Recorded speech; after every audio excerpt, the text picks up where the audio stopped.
자, 오늘부터 김다희 목사님과 함께 주일 예배를 섬기게 됩니다. 조금 걱정도 되더라고요. 왜냐하면 교우들이 은혜 받기보다 누가 설교 잘하나 무슨 이런 식으로만 보게 될까봐 걱정도 되더라고요. 그래서 김다희 목사님과 어떤 본문으로 설교를 해야 될까 하고 생각할 때 가장 먼저 강하게 와닿은 성경이 요한복음이었습니다. 왜냐하면 요한복음이 주 예수님을 증거하는 성경이기 때문에 어떤 설교자가 의식이 되지 않고 예수님만 오롯이 드러날 수 있는 성경이라 요한복음을 가지고 설교를 하기로 했습니다. 요한복음은 특히 저에게 있어서 예수님과 인격적으로 만나고 예수님과 친밀히 동행하는 눈을 열어준 성경입니다. 저는 처음에는 예수님을 바라보라, 예수님을 인격적으로 만나라, 예수님과 친밀히 동행하라는 말이 이해도 안 되고 믿어지지도 않았어요. 예수님은 2000년 전에 성육하셔서 사람으로 오셨고 십자가에 달려 죽으셨고 부활 승천하시고 지금은 하나님 보좌 우편에 계시고, 그런데 어떻게 예수님을 바라보며 예수님을 만나며 예수님과 동행하라는 말입니까? 그저 재림에 오실 때 그때나 예수님을 뵙겠지, 그런 정도이잖아요. 그런데 요한복음을 읽으면서 깜짝 놀랐어요. 요한복음은 예수님이 아기 예수로 태어난 이야기부터 성경을 시작하지 않고 예수님을 말씀과 빛으로 증거하면서 시작합니다. 예수님이 말씀이시고 예수님이 빛이시니까 지금도 우리가 예수님을 만나고 주님과 동행할 수 있게 된 거예요. 그 놀라운 비밀을, 영적인 비밀을 열어준 성경이 요한복음입니다. 말씀이라고 말씀하셨는데 1절에서 태초에 말씀이 계셨다. 그 말씀은 하나님과 함께 계셨다. 그 말씀은 하나님이셨다 하면서 14절에 그 말씀이 육신이 되어 우리에게 오신 분이 예수님이라, 그렇게 말씀하고 있어요. 오늘 여러분들이 설교를 들으시면서 예수님에 대해서 눈이 뜨였다면 바로 그 역사예요. 말씀으로 오늘 예수님이 여러분을 만나고 계신 거죠. 그리고 예수님을 빛이라고 했습니다. 9절 말씀에 보면 참 빛이 있었다.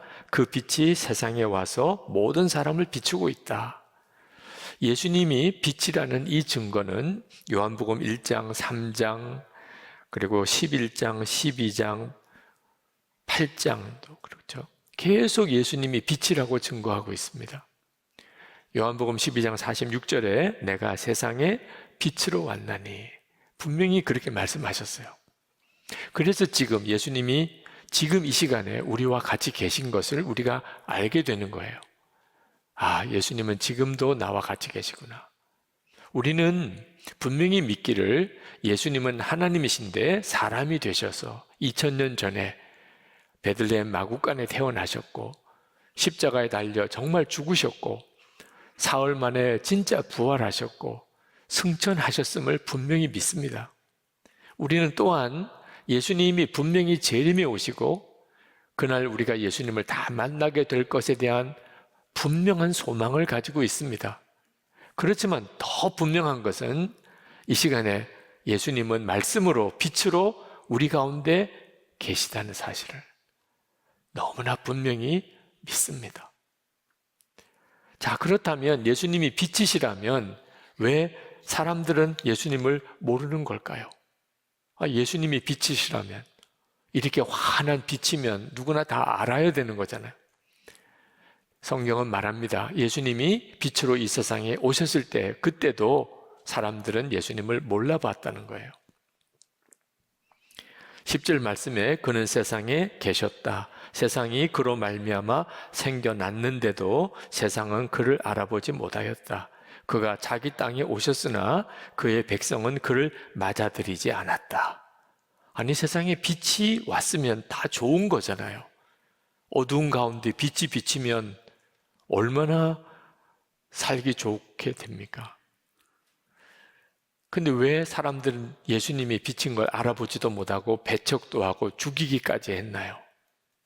그건 빛이 어두움을 밝혀주는 기능만 하는 게 아니고 숨겨지고 감추어졌던 것도 드러내는 역할도 하기 때문입니다. 그러므로 예수님이 어둠 속에 비쳤다는 말은 많은 사람들에게 충격도 되고 또 두려움도 돼요.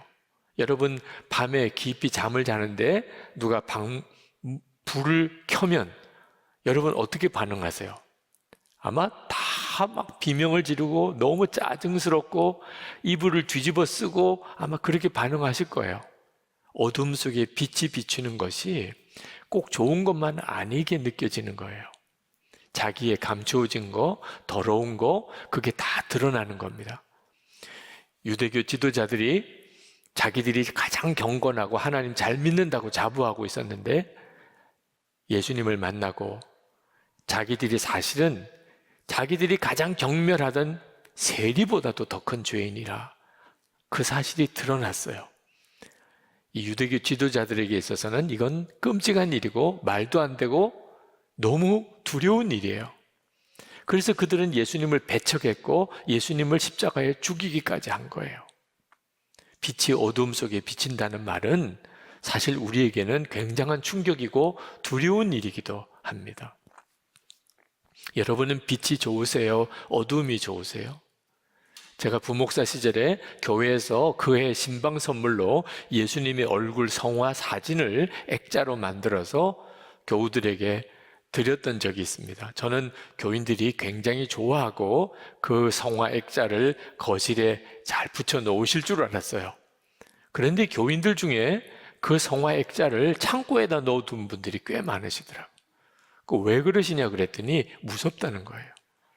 예수님의 얼굴을 그 눈을 계속 보는 게 무섭다는 거예요. 뭐하고 사시는지 모르겠어요.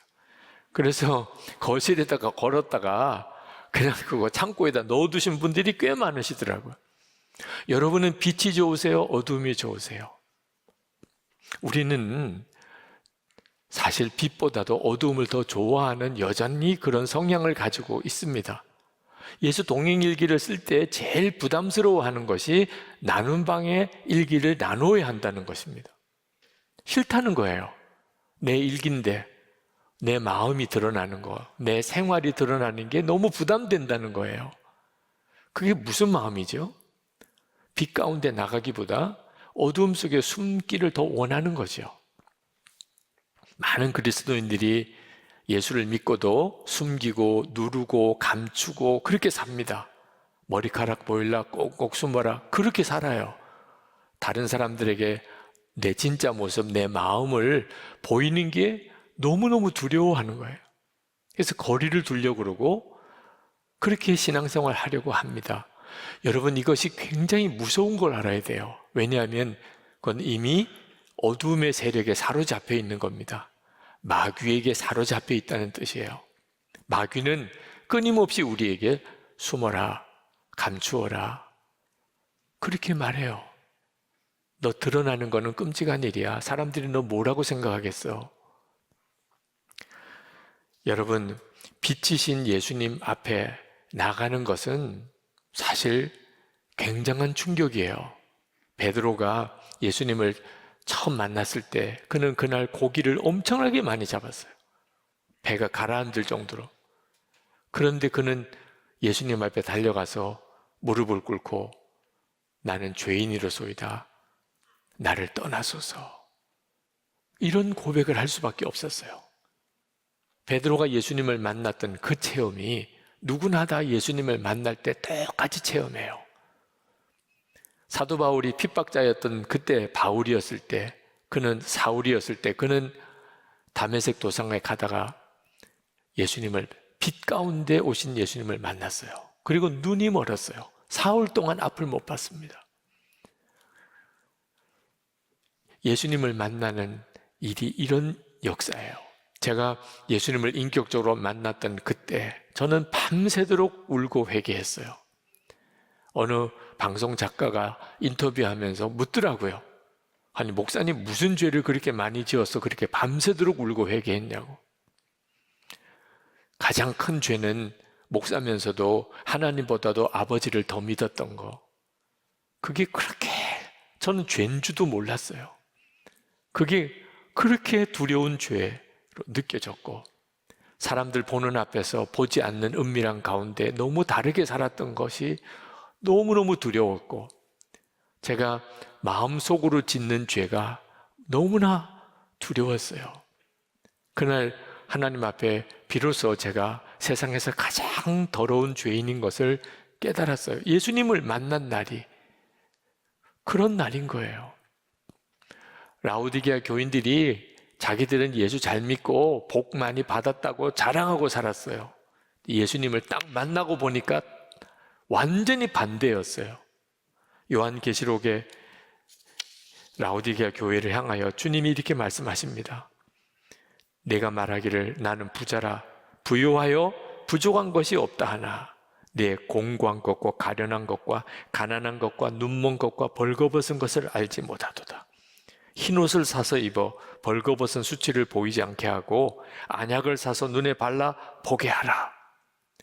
지금 이 시간에도 우리가 다 멀쩡히 앉아 있지만 우리 주님을 정말 만나는 눈이 뜨이고 나면 꼬꾸라질 사람이 한둘이 아닐 겁니다. 빛으로 주님이 오시는 그 주님을 만나는 사건은 이렇게 완전히 꼬꾸라지는 사건이에요. 내 감추어진 죄, 은밀한 죄가 다 드러나는 거죠. 그러나 여러분, 빛으로 예수님이 우리에게 오신 것은 우리를 부끄럽게 하려고, 우리를 절망에 빠뜨리려고 하심이 아닙니다. 우리를 그 어둠의 세력 속에 사는 거기서 우리를 건져내시려고, 구원하시려고 그렇게 빛으로 우리에게 오신 거예요. 12절에 말씀합니다. 그러나 그를 맞아들인 사람들, 곧 그 이름을 믿는 사람들에게는 하나님의 자녀가 되는 특권을 주셨다. 빛이신 예수님이 우리의 은밀한 죄만 드러내는 게 아닙니다. 하나님을 진짜 알게 하고 하나님의 사랑을 경험하게 해주기 위해서 빛으로 오신 거예요. 예수님이 빛이신 역사가 바로 하나님의 사랑을 알게 해주려고 하심입니다. 18절에 일찍이 하나님을 본 사람은 아무도 없다. 아버지 품속에 계신 외아들이신 하나님께서 하나님을 알려주셨다. 여러분, 우리가 우리 속에 말할 수 없이 더럽고 은밀한 죄가 있음을 우리가 아는 것도 충격이지만 그보다 더 심각한 문제는 하나님을 모른다는 거예요. 하나님이 계신지, 더 놀라운 것은 하나님이 우리를 얼마나 사랑하시는지도 모른다는 거예요. 그래서 많은 성도들이 하나님의 엄청난 은혜와 사랑을 받으면서도 좌절과 낙심 속에 살고 있는 거예요. 예수님이 빛으로 우리에게 오신 이유는 바로 거기서 우리를 건져내시려고 하심입니다. 하나님이 우리를 얼마나 사랑하시는지, 정말 말할 수 없는 죄인이지만 그런 우리를 위해서 하나님이 어떻게 하셨는지, 그게 십자가의 증거죠. 당신의 독생자를 우리를 대신하여 죽게 하기까지 우리를 사랑하셨다.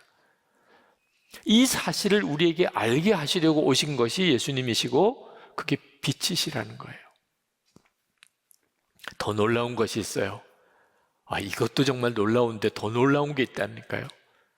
그 놀라운 것은 이렇게 더럽고 추하고 그런 우리를 빛으로 세상에 드러내시게 하시기 위함입니다. 이사야 60장 1절에 보면 일어나 빛을 발하라 그렇게 말씀하셨어요. 말도 안 되는 거잖아요. 아니, 우리가 얼마나 더럽고 추하고 그리고 문제가 많은데 일어나서 빛을 발하라니요. 하나님께서 우리가 더러운 걸 모르시고 우리가 추한 걸 모르셔서 그 말씀하신 게 아닙니다. 우리는 참 더럽고 추한 존재예요. 그러나 그런 우리에게 빛이 임하신 거예요. 이사야 60장 1절 하반절에 보면 이는 내 빛이 이르렀고 여호와의 영광이 내 위에 임하였음이니라. 우리 가운데 예수 그리스도, 빛이신 예수 그리스도께서 우리 가운데 오셨기에 우리가 이제는 세상의 빛이 되게 된 거예요. 예수님이 우리 안에 우리 생명이 되셨으니까. 부목사님 한 분이 설교 때 이렇게 말씀하셨습니다. 저는 지난 몇 주 동안 여러 가지 문제들로 사방에서 애워싸움을 당하는 듯한 어려운 시간을 보냈습니다. 누가 건드리기만 해도 폭발할 것 같은 마음의 상태였습니다. 하지만 그런 순간을 이겨낼 수 있었던 것은 함께 계시는 주님을 바라보는 것이었습니다. 며칠 전 일기에 제가 이렇게 썼습니다. 매 순간 마음의 한계점에 부딪히기도 합니다. 주위 사람들을 불편하게 하는 것 같아서 미안한 마음의 연속입니다. 하지만 그럴 때마다 주님을 바라보며 부정적인 감정의 반대 정신으로 이겨낼 수 있게 되니 은혜입니다. 비틀비틀거려도 의지할 분이 계시다는 것이 복입니다. 우리 자신은 진짜 형편없어요. 정말 언제 터질지 모르는 폭탄입니다. 그런데 그런 우리가 세상의 빛이 돼요.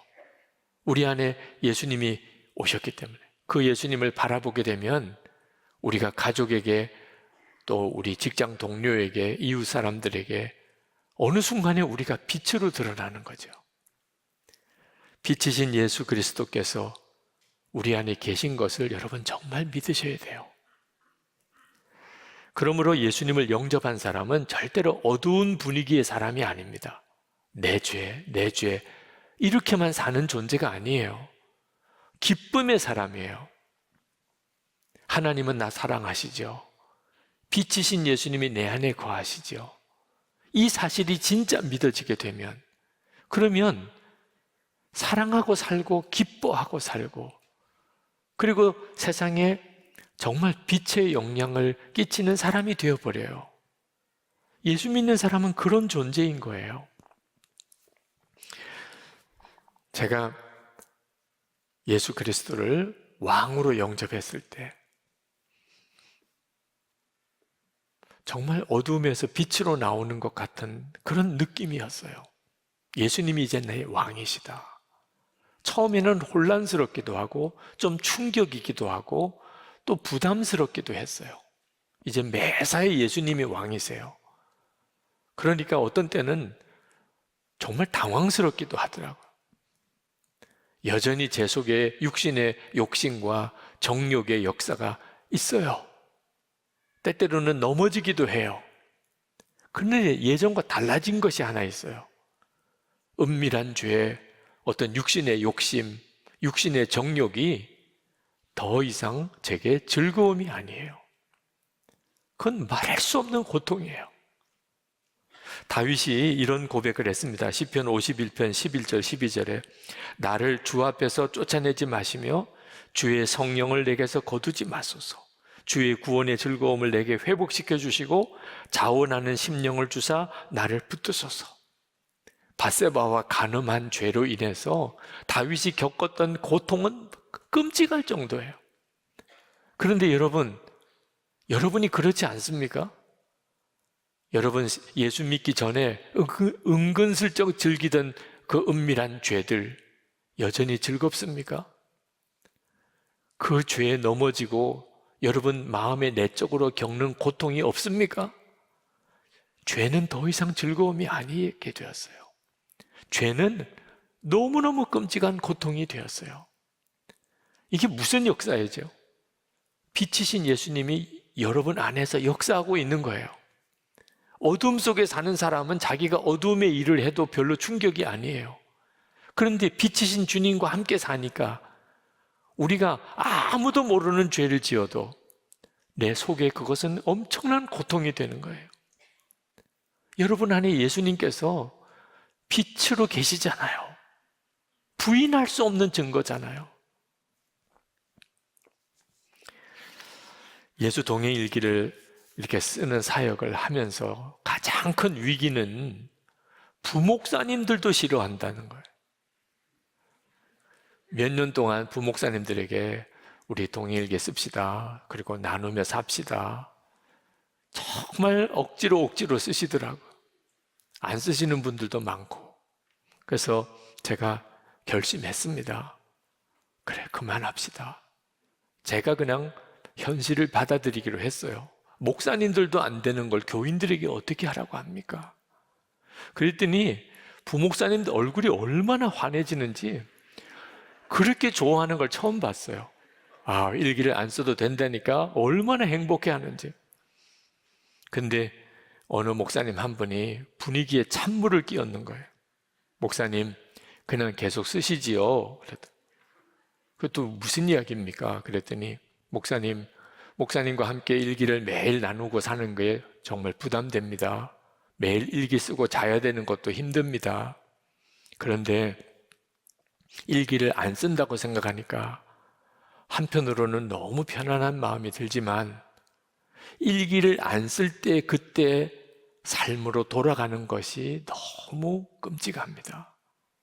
목사님 솔직히 목사지만 아내와 싸우고 가정생활은 엉망이고 그러면서도 겉으로는 목사고 실제로 은밀한 죄를 짓고 살고 내가 진짜 목사인가 가책을 느끼고 두려운 가운데 솔직히 그렇게 살았습니다.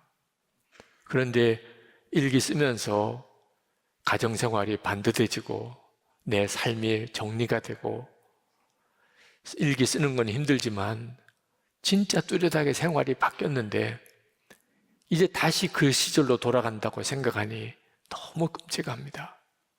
힘들지만 그냥 일기 다시 쓰지요. 그래서 다시 쓴 거예요.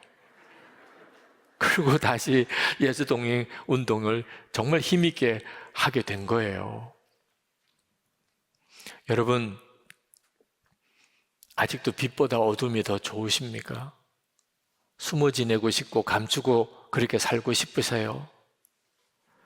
여러분, 우리에게는요, 누구에게도 드러내면 안 되는 죄가 있어요. 남편에게도 아내에게도 이건 절대 비밀. 부모님도 알면 안 돼요. 우리 자녀들 이거 알면 큰일 나요. 목사님에게 이건 말도 안 되고 교인들에게 절대로 공개할 수 없는 그런 죄를 가지고 산다니까요. 근데 여러분, 그거 언제까지 그러고 살 거예요? 언제까지 그럴 수 있다고 생각하세요? 그거 다 드러납니다. 그때는 어떻게 하실 거예요? 여러분이 실제로 어떤 삶을 살았는지 다 드러난다니까요. 그때는 남편, 아내 어떻게 볼 거예요? 부모님, 자식 어떻게 볼 거예요? 여러분, 교인들의 사이는 어떻게 볼 거예요, 그때는? 완전히 마귀에게 속고 있는 거예요. 어둠이 편한 게 아닙니다. 예수님께서 우리를 빛 가운데 나오라고 하시는 것은 그 모든 것을 청산하는 삶을 살게 되니까 처음에는 힘들어요. 그러나 그게 진짜 구원이에요. 당당하죠. 언제 누구를 만나도 당당해요. 그리고 은밀한 죄를 안 짓는 것만 아닙니다. 기쁨과 감사의 삶을 살게 돼요. 빛이신 주님과 동행하는 삶을 사니까요. 이제는 예수님을 믿어도 그렇게 믿어야 하잖아요. 지난 성령 집회 때 우리 교우들에게 제가 그렇게 말씀을 드려보았어요. 여러분, 오늘 집회 끝나고 저를 데리고 집에 가신다면 어떻겠어요? 얼마나 부담스러워요. 얼굴 표정이 싹 바뀌더라고요. 목사님을 데리고 집에 가면 어떻게 해요? 제 신경 쓰일 것도 많고, 그죠? 도대체 먹는 것도 잠자리도 한둘 신경 쓸 일이 아니잖아요. 불편하게 짝이 없잖아요. 그래서 제가 다시 말씀드렸어요. 그러면 예수님 마음에 계신 예수님 모시고 사는 거는 괜찮으세요? 우리가 이렇다니까요. 목사와 함께 하루를 지내는 것도 힘들어요. 근데 내 마음에 계신 예수님은 신경도 안 써요. 이제는 어둠에 숨지 말고 빛 가운데 나오라는 이야기는 예수님 내 마음에 계신 것을 진짜 믿고 살자는 겁니다. 예수님 나와 함께 계시다. 그 사실을 정말 진짜 믿는 거예요. 이제는 주님 앞에서 하지 않을 일은 혼자든 사람과 같이 있든지 상관없어요. 직장에서든지 집에서든지 교회에서든지 직장에서 다를 수가 없어요. 예수님 내 안에 계신 걸 내가 진짜 믿으니까. 이것이 이제는 어둠에 숨지 않고 빛 가운데 나오는 거예요. 코로나19로 인해서 어려움을 겪고 다시 이제 모여 예배드리게 됐는데, 우리 문제는 모여서 예배할 수 있느냐 없느냐 아닙니다. 마음껏 교제할 수 있느냐 아니냐도 아니에요. 우리의 진짜 문제는 코로나19로 인해서 우리가 정말 변화됐느냐, 그게 뭐죠? 예수님을 진짜 믿게 됐느냐는 것.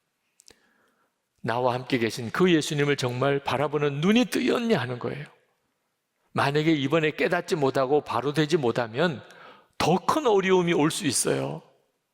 우리를 영적으로 바로 세울 수 있는 길이 그것밖에 없다면, 이제는 주님 나와 함께 계심을 내가 분명히 바라보고 항상 주님 의식하고 살겠습니다. 예수님을 그렇게 오래 믿어도 마음도 가정도 삶도 답답하고 어둡기만 한 분들이 있습니까? 예수님을 등지고 문제 바라보고 세상만 바라보고 있으니 그런 거예요. 여러분, 빛이 비치지만 빛을 향하여 보면 그림자가 보일까요? 근데 빛을 등지고 있으면 빛이 비치는데도 앞에는 그림자밖에 안 보이잖아요. 우리가 할 일은 간단해요. 주님께로 돌아서는 거예요. 이미 내 안에 빛으로 역사하시고 말씀으로 역사하고 계신 것을 지금도 경험하고 있잖아요. 이제는 그 주님께 돌아서는 거예요. 주님을 바라보고 사는 겁니다. 주님, 제가 이제 주님께 돌아섭니다. 제가 이제 주님 바라보고 살겠습니다. 내 삶의 빛으로 역사하소서.